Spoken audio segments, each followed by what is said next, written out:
आइए सुनते हैं ओम प्रकाश वाल्मीकि की कहानी सलाम। शादी की रस्म पूरी होते होते रात के 2 बज गए थे।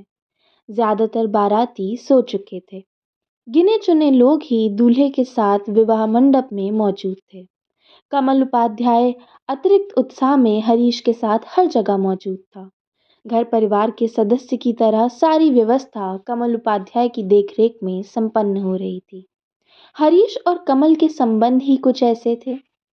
फेरों से लौटकर वे बरामदे में ऐसी जगह तलाशने लगे जहां थोड़ी देर पीठ टिकाकर पांव सीधे किए जा सकें।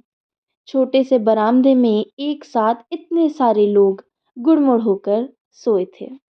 कहीं ऐसी जगह नहीं बची थी कि खुलकर लेटा जा सके। बारात ठहरने के लिए स्कूल का बरामदा ही मिल पाया था। प्रधान जी ने स्कूल खोल देने की हामी तो भर दी थी, लेकिन ऐन वक्त पर हेडमास्टर कहीं रिश्तेदारी में चले गए थे। काफी भागदौड़ के बाद भी चाबी नहीं मिली थी। आखिर हार कर बारात को बरामदे में ही ठहराना पड़ा था। स्कूल में जो हैंडपंप था, एक रात पहले किसी ने उसका हत्था और वॉल्व भी खोल लिए थे। पीने के पानी का और कोई इंतजाम वहां नहीं था। बड़ी मुश्किल से 2 मिट्टी के घड़े ही मिल पाए थे। रोशनी के नाम पर सिर्फ अंधेरा ही था। सड़क के लैंप पोस्ट की हल्की पीली रोशनी बरामदे तक आकर अंधेरे में तब्दील हो गई थी। हरीश ने दुल्हपन के भार को उतारकर दीवार के सहारे पीठ टिका दी। कमल के लिए जगह बनाते हुए बोला, थोड़ी देर कमर सीधी कर लो, थक गए होगे। तुम्हें तो यहाँ काफी अटपटा लग रहा होगा। कमल ने मोजे और जूते सहेजते हुए कहा, रात भर की ही तो बात है, किसी तरह गुजर जाएगी। गांव के बारे में सिर्फ पढ़ा था, देखा आज ही है। कैसा लग रहा है? हरीश ने कमल को अपनी ओर खींचा। कैसा क्या? हालत दयनीय है। कितना धैर्य है लोगों में। कमल ने गहरी सांस ली। बरामदे के किनारे पर 2 बुजुर्ग अभी तक जगे थे। रुक रुक कर बातचीत कर रहे थे। हरीश और कमल की वार्तालाप सुनकर उनकी ओर मुखातिब हुए। उनमें से एक बोला, बेटे हरीश, तुम्हारा ये दोस्त पहली बार गांव आया है क्या? हाँ ताऊ जी, उत्तर कमल ने दिया। कौन बिरादर हो? बुजुर्ग ने बात आगे बढ़ाई। ताऊ, क्या इतना काफी नहीं है कि यह मेरा दोस्त है और मेरी बारात में शामिल है?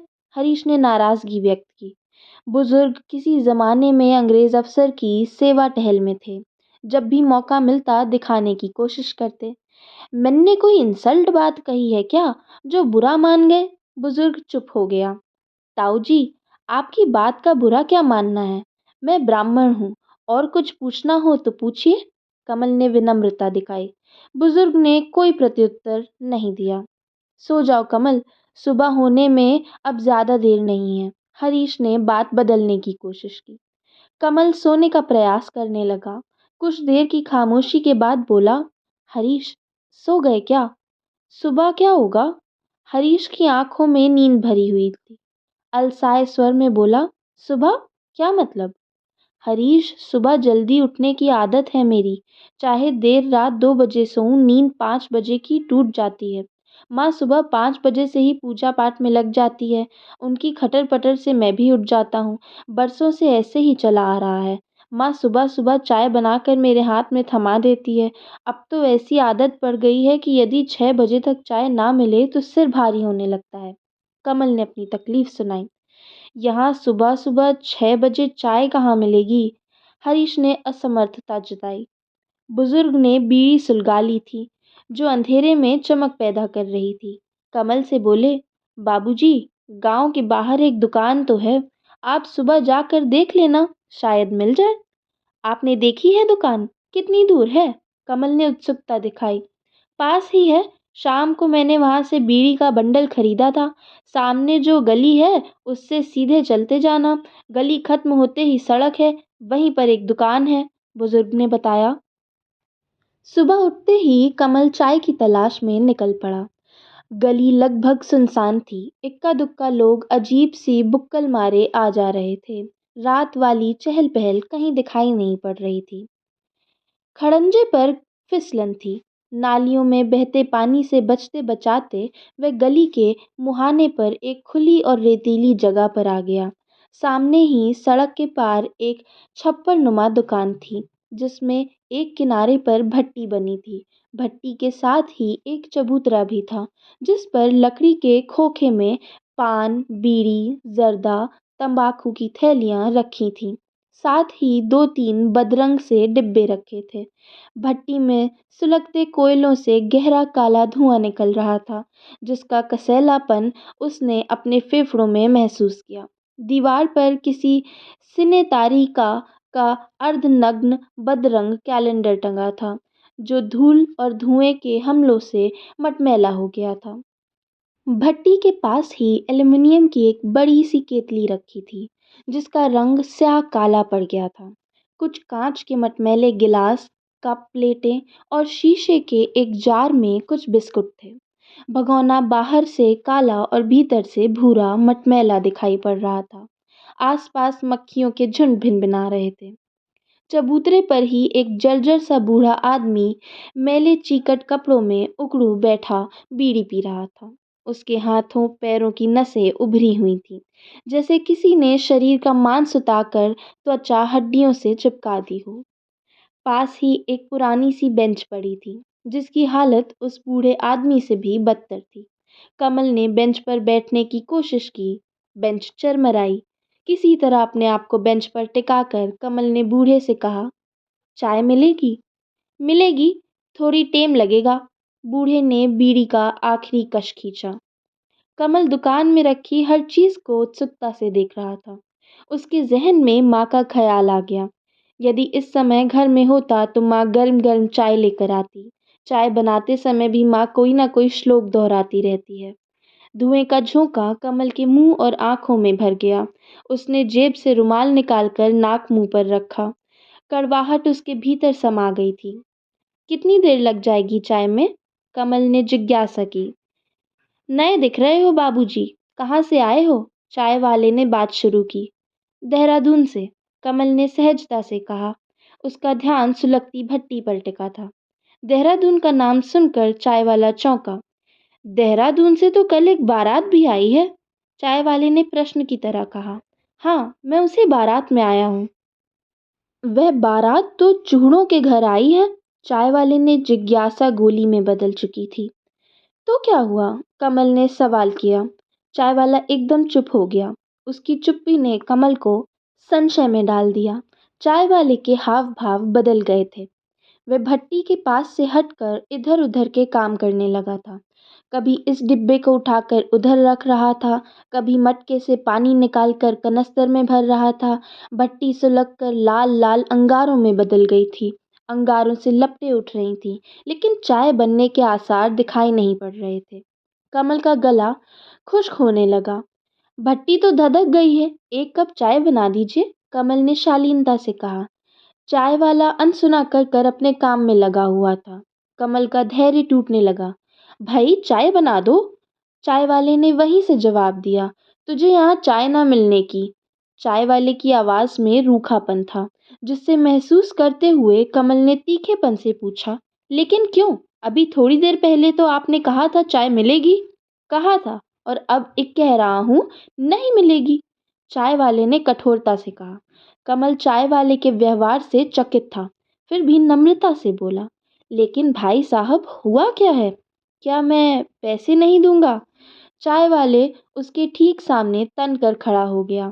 दोनों हाथ कूल्हों पर टिकाकर सीना चौड़ा करते हुए बोला, यो पैसे शहर जाके दिखाना, 2 पैसे हो गए जेब में तो सारी दुनिया को सिर पे उठाए घूमो। ये शहर नहीं गांव है, यहाँ चूड़े चमारों को मेरी दुकान में तो चाय ना मिलती, कहीं और जाकर पियो। कमल की नसें फटने लगी। उसने चाय वाले को आग्नेय नेत्रों से घूरा। आवाज में सख्ती भरकर बोला, चूड़े चमारों को नहीं मिलती है तो किसे मिलती है? चाय वाला उसकी बात अनसुनी करके फिर अपने काम में लग गया। कमल को वह असभ्य वनमानुष दिखाई पड़ रहा था। उसने साहस करके पूछा, तुम्हारी क्या जात है? चाय वाला धधक पड़ा। मेरी जात से तुझे क्या लेना देना? एक चूड़े चमार भी जात पूछने लगे? कलयुग आ गया है, कलयुग। हाँ, कलयुग आ गया है, सिर्फ तुम्हारे लिए। तुम अपनी जात नहीं बताना चाहते हो तो सुनो। मेरा नाम कमल उपाध्याय है। उपाध्याय का मतलब तो जानते ही होगे, या समझाऊं? उपाध्याय यानी ब्राह्मण। कमल ने आंखें तरेर कर कहा। चूड़े की बारात में बामन? चाय वाला कर्कशता के साथ हंसा। शहर में चूतियां बढ़ाना? मैं तो आदमी को देखते ही पहचान लूं कि किस जात का है। चाय वाले ने शेखी बघारी। उनका वार्तालाप सुनकर राह चलते लोग ठिठक कर मजा लेने लगे। सुबह सुबह का वक्त था, देखते ही देखते लोग जमा हो गए। लोगों को देखकर चाय वाले की बूढ़ी हड्डियों में जोश आ गया। आवाज का तेवर चढ़ने लगा। बल्लू रांघड़ का रामपाल भी भीड़ देखकर ठिठक गया। माजरा क्या है जानने के लिए चाय की दुकान की ओर बढ़ा। बूढ़ा चाय वाला किसी शहरी को फटकार रहा था। रामपाल ने छूटते ही पूछा, चचवा कौन है यो? रामपाल को देखते ही चाय वाला और बिफर पड़ा। चूड़ा है, खुद को बामन बता रहा है। जुम्मन चूड़े का बाराती है। अब तुम लोग ही फैसला करो। जो यो बामन है तो चूड़ों की बारात में क्या मूत पीने आया है? जात छिपा के चाय मांग रहा है। मैंने तो साफ कह दी, बुद्धू की दुकान पे तो मिलेगी ना चाय। चूड़ो चमारों को कहीं और ढूंढ ले जाके। चाय वाले ने आसपास खड़े लोगों का समर्थन जुटाने की कोशिश की। दुबला पतला सा रामपाल सीकिया पहलवान था। गाल पिचके हुए, हड्डियां उभरी हुई, बारीक मूछें, तेल से चीकट बाल, कुल मिलाकर ऐसा हुलिया जिसे देखकर यह अंदाजा बिल्कुल नहीं लगाया जा सकता था कि यह 1.5 हड्डी के आदमी का गांव भर में दबदबा है। रामपाल को देखते ही खुसर फुसर एकदम शांत हो गई थी। कमल भी स्वयं को चक्रव्यूह में फंसा महसूस करने लगा था। उसने आसपास खड़े लोगों पर नजर डाली। उसने उनकी बात का विरोध करने के लिए मुंह खोला। भाइयों, बात पूरी होने से पहले ही रामपाल ने उसे डांटा। ओ शहरी जन के हम तेरे भाई हैं? साले जबान संभाल के बोल, गांड में डंडा डाल डाल के उल्टा दूंगा। जाके जुम्मन चूड़े से रिश्ता बढ़ा। इतनी जोरदार लौंडिया लेके जा रहे हैं शहर वाले, जुम्मन के तो सींग निकल आई हुई हैं। लौंडिया को किसी गांव में ब्याह देता तो मारे जैसों का भी कुछ भला हो जाता। एक तीखी हंसी का फव्वारा छूटा। आसपास खड़े लोगों ने उसकी हंसी में अपनी हंसी मिला दी। कमल को लगा जैसे अपमान का घना बियावान जंगल उगाया है। उसका रोम रोम कांपने लगा। उसने आसपास खड़े लोगों पर निगाहें डाली। हिंसक शिकारी तेज नाखूनों से उस पर हमला करने को तैयार खड़े थे। उसने पहली बार अखबारों में छपी उन खबरों को शिद्दत से महसूस किया जिन पर विश्वास नहीं कर पाता था। फला जगह दलित युवक को पीट पीट कर मार डाला। फला जगह आग में भून दिया। घरों में आग लगा दी। जब जब भी हरीश इस तरह का समाचार कमल को सुनाता, वह एक ही तर्क दोहरा देता था। हरीश, अपने मन से हीन भावना निकालो। दुनिया कहाँ से कहाँ निकल गई है और तुम लोग वहीं के वहीं हो।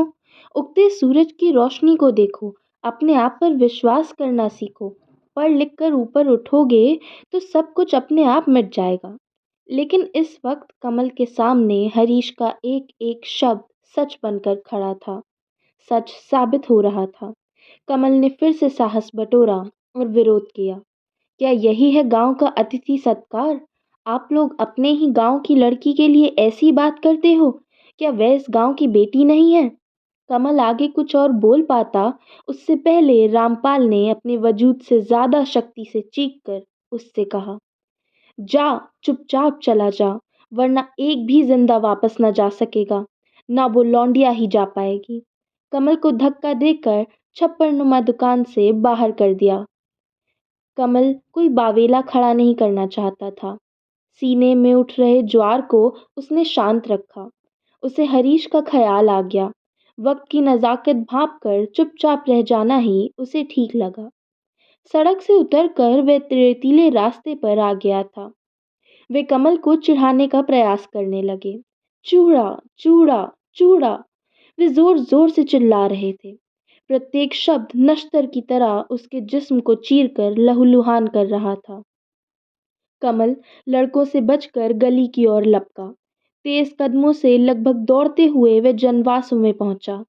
उसकी सांस फूल गई थी। मूड बुरी तरह उखड़ा हुआ था। जिस्म पर अभी तक हजारों चींटियां रेंग रही थीं।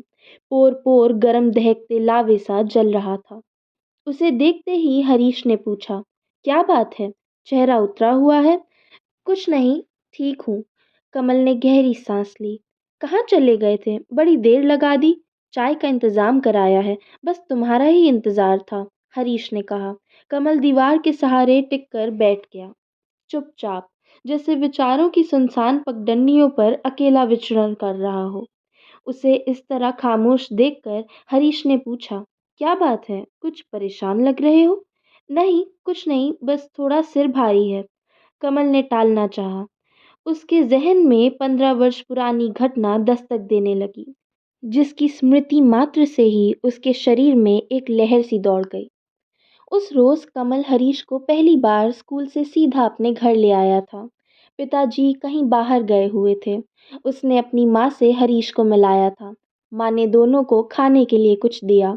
हरीश ने पहला कौर उठाकर मुंह में रखा ही था कि कमल की माँ ने पूछा, बेटे, तुम्हारे पापा क्या करते हैं? जी, नगर पालिका में सफाई कर्मचारी हैं, हरीश ने सहजता से उत्तर दिया। हरीश का जवाब सुनते ही कमल की माँ आग बबूला हो गई थीं। कमल के गाल पर एक झन्नाटेदार थप्पड़ पड़ा था। पता नहीं कहाँ कहाँ से इन कंजरों को पकड़ कर घर ले जाता है। खबरदार जो आगे से किसी हरामी को दोबारा यहाँ लाया। कमल पर यह हमला अप्रत्याशित था। वह न रोया न कोई प्रतिरोध ही कर सका था। सिर्फ फटी फटी आंखों से माँ के गुस्से से भरे चेहरे को देखता रह गया था। माँ ने हरीश को भी ढेर सी गालियां देकर घर से भगा दिया था। माँ की दुत्कार फटकार से हरीश बुरी तरह आहत हुआ था। उसे पहली बार लगा था कमल और वह दोनों अलग अलग हैं। दोनों के बीच कोई फासला है। उसे अपने पड़ोसी सुगना के शब्द याद आ रहे थे, बेटे, बामन से दोस्ती रास नहीं आएगी। लेकिन हरीश ने सुगना की बात को कभी अहमियत नहीं दी थी। कमल उसके लिए अपना था, एकदम सगा, बल्कि अपनों से कहीं ज़्यादा। इस घटना ने हरीश के मन पर कई खरोंचें डाल दी थीं। हरीश के जाने के बाद माँ लगातार बड़बड़ाती रहती थी। सारा घर दोबारा धोया गया था। गंगा जल छिड़क कर जमीन पवित्र की गई थी। कमल के बाल मन में भी एक दरार पैदा हो गई थी। वह चुपचाप जाकर अपने कमरे में लेट गया था। ढेरों सवाल उसके मन को कचोट रहे थे। आखिर माँ ने ऐसा क्यों किया? क्या कमी है हरीश में? दिन भर उसने कुछ नहीं खाया था। रात में भी माँ ने बहुत समझाया था, ऊंच नीच बताई थी। फिर भी वह चुपचाप निर्विकार मुद्रा में बैठा था। माँ के सारे दावे उसे मनाने में हार गए थे। बेटे, इनके संस्कार गलत हैं। ये छोटे लोग हैं। इनके साथ बैठने से बुरे विचार मन में पैदा होते हैं। और भी कई बातें माँ ने बताई थीं, लेकिन कमल के अनुभव इन सब से भिन्न थे। माँ के तर्कों से जब वह ऊबने लगा तो आखिर उसने माँ से पूछ ही लिया, तुम कभी उनके घर गई हो? उनसे मिली हो? फिर कैसे जानती हो वे बुरे लोग हैं? माँ अवाक होकर कमल का चेहरा देखने लगी थी। कमल की आंखों में गुस्सा नहीं था। ऐसा कुछ था जो धीरे धीरे बर्फ की तरह पिघल रहा था, जिसे वह पकड़ना चाहती थी, पर उसकी पकड़ में नहीं आ रहा था। माँ ने हार कर समझौता कर लिया था, जिसकी जानकारी हरीश को कभी नहीं हुई। हरीश के खाने पीने के लिए कुछ बर्तन अलग रख दिए गए थे। तब से आज तक कमल एक ऐसी अंधेरी गली में चल रहा था जहाँ रोशनी का कोई कतरा नहीं दिखाई देता था। उसे हमेशा लगता है जैसे वह हरीश से विश्वासघात कर रहा है। कमल को ख्यालों में डूबा देखकर हरीश ने उसे टोका, कहाँ खो गए? लो चाय पियो। एक देहाती लड़का चाय के 2 गिलास थामे खड़ा था। कमल ने एक गिलास उसके हाथ से ले लिया। चाय की चुस्की लेते हुए कमल का बिगड़ा हुआ मूड बदलने लगा। चाय पीने के बाद सिर दर्द से थोड़ी सी राहत उसे महसूस होने लगी। सूरज सिर के ऊपर चढ़ गया था। शादी वाले घर में काफ़ी चहल पहल थी। दोपहर के खाने में विशेष इंतज़ाम किया गया था। पास के कस्बे से नान और मीट बनाने के लिए कारीगर बुलाया गया था। एक मोटा ताज़ा बकरा काटा गया था। पके हुए मीट और गरम मसालों की महक पूरे आंगन में फैल गई थी। कुछ लोग सुबह से ही दारू पीने बैठ गए थे। काफ़ी हो हल्ला होने लगा था। बच्चों की चिल्ल अलग थी। बड़े बूढ़े हुक्के की गुड़गुड़ में अपने ज़माने को याद कर रहे थे। औरतों की व्यस्तता कुछ अलग थी। हरीश की सास ने पुराने कपड़ों पर एक नई ओढ़नी डाल ली थी। दूल्हे को साथ लेकर उसे सलाम पर जाना था। हरीश के पिताजी कुछ परेशान दिखाई दे रहे थे। कमल ने परेशानी का कारण जानना चाहा तो वे टाल गए। सुबह से ही कुछ चल रहा था जिसका थोड़ा आभास कमल को होने लगा, लेकिन कोई भी उसके सामने खुलकर बात नहीं कर रहा था। हरीश के ससुर जुम्मन ऋषिकेश में सरकारी कर्मचारी थे। परिवार गांव में रहता था। पारंपरिक जीवन था। गांव के कई परिवारों में साफ सफाई का काम हरीश की सास करती थी। जुम्मन की बड़ी लड़की बाप के साथ ऋषिकेश में रहती थी, सरकारी मकान में। आस पड़ोस की देखा देखी जुम्मन ने उसे भी स्कूल भेज दिया। देखते देखते उसने हाई स्कूल की परीक्षा पास कर ली थी। साथ ही उसमें सुघड़ता भी आ गई थी। अच्छा परिवेश पाकर उसमें बदलाव आ गया था। गांव भर की लड़कियों से अलग दिखाई पड़ती थी। वैसे इस गांव की वह पहली लड़की थी जिसने हाई स्कूल पास किया था। जुम्मन की घरवाली जिन परिवारों में काम करती थी, उनमें अधिकतर रांगड़ थे। गांव देहात के नियम कायदे के हिसाब से हरीश को सलाम के लिए विदाई से पहले रांगड़ों के दरवाजों पर जाना था। यह एक रस्म थी जिसे न जाने कितनी सदियों से निभाया जा रहा था। हरीश के पिताजी ने साफ इनकार कर दिया था। हम सलाम पर अपने लड़के को नहीं भेजेंगे। रांगड़ परिवारों से कई बार बुलावा आ चुका था। बिरादरी के बड़े बूढ़े सब अपने अपने तर्क देकर ऊंच नीच समझा रहे थे। बाप दादों की रीत है, एक दिन में तो ना छोड़ी जावे है। वे बड़े लोग हैं, सलाम पे तो जाना ही पड़ेगा। और फिर जल में रहकर मगरमच्छ से बैर रखना तो ठीक नहीं। और इसी बहाने कपड़ा लत्ता बर्तन भांडे भी नेक दस्तूर में आ जाते हैं।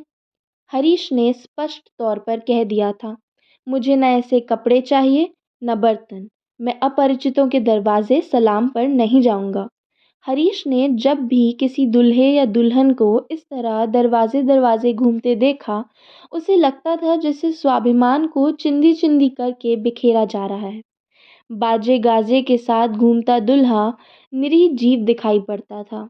दामाद हो या नई नवेली दुल्हन, सलाम के लिए घर घर जाने का रिवाज है जो हमने नहीं पुरखों ने बनाया है, जिसे इस तरह छोड़ देना ठीक नहीं है। गांव में रहना है, 10 ज़रूरतें हैं, जुम्मन ने जोर देकर कहा। हरीश ने तीखे शब्दों में कहा, आप चाहें जो समझें, मैं इस रिवाज को आत्मविश्वास तोड़ने की साजिश मानता हूँ।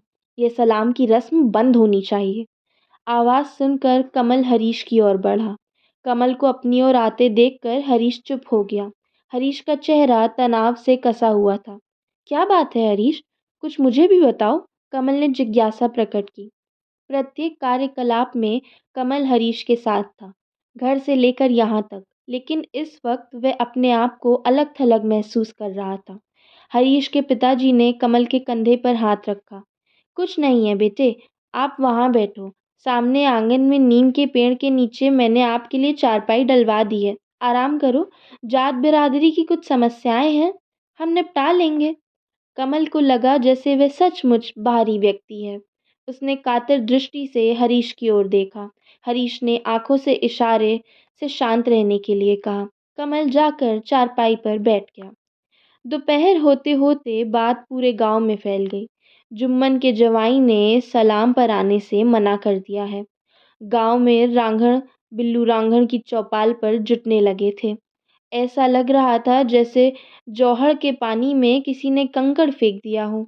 गोल गोल लहरें घूमकर किनारों तक फैल गई थीं। रांझण गुस्से में फनफनाए घूम रहे थे। बल्लू रांझण का सिकिया पहलवान रामपाल कमल उपाध्याय को चाय की दुकान से धकियाकर चौड़ा हुआ घूम रहा था। अपनी बहादुरी का किस्सा वो समूचे गांव को सुना चुका था। कैसे एक चूड़े को उसने चाय की दुकान में जात छिपाकर चाय पीते रंगों हाथ पकड़ लिया। बाराती था इसलिए छोड़ दिया। यह हरकत किसी और ने की होती तो अभी तक अर्थी सज रही होती। लोग सुनते और मजा लेते, साथ ही अपनी ओर से कुछ जोड़ देते। दोपहर तक चर्चा पूरे गांव में फैल गई थी। बल्लू रांझण हालात देखकर खुद जुम्मन के घर आया। आते ही उसने जुम्मन और उसकी घरवाली को मेहमानों के सामने ही फटकार सुनाई। जुम्मन, तेरा जमाई अब सलाम तक ना करने आएगा? तेरी बेटी का ब्याह है तो हमारा भी कुछ हक ना बनता? जो नेक दस्तूर होता है वो तो निभाना ही पड़ेगा। हमारी बहू बेटियां घर में बैठी इंतजार कर रही हैं, उसे लेके जल्दी आ जा। जुम्मन ने सिर पर लिपटा कपड़ा उतार कर बल्लू रांझण के पैर में धर दिया। चौधरी जी, जो सजा दोगे भुगत लूंगा। बेटी को विदा हो जान दो। जमाई पढ़ा लिखा लड़का है, गांव देहात की रीता ना जाने हैं। तभी तो कहूँ जातकों को स्कूल ना भेजा करो। स्कूल जाके कौन सा इन्हें बालिस्टर बनना है? ऊपर से इनके दिमाग चढ़ जाएंगे। यो ना घर में रहेंगे ना घाट के। गांव की नाक तो तूने पहले ही कटवा दी जो लौंडिया को 10वीं पास करा दिया। क्या जरूरत थी लड़की को पढ़ाने की? गांव की हवा बिगाड़ रहा है तू। अब तेरा जवाई सलाम पे जाने से मना कर रहा है, उसे समझा दे सलाम के लिए जल्दी आवे।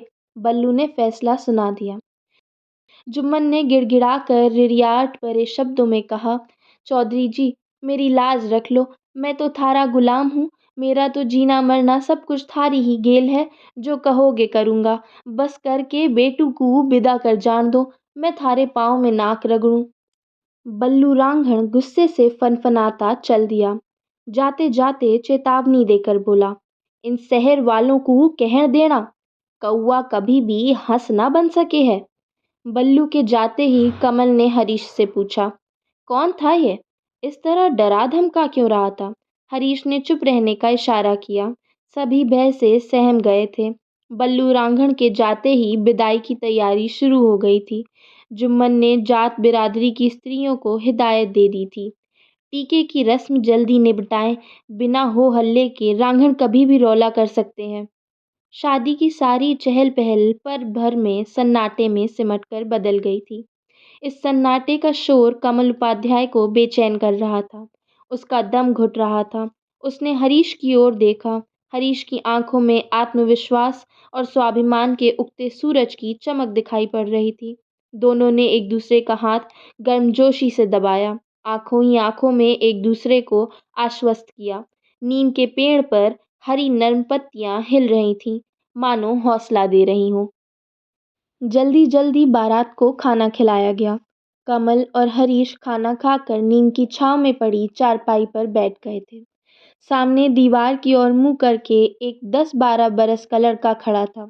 उसके चेहरे पर गुस्से के भाव थे। उसे ढूंढते ढूंढते एक बूढ़ा आंगन में घुसा। उसके हाथ में नान और मीट था। दीपू, ओ दीपू, कहाँ है?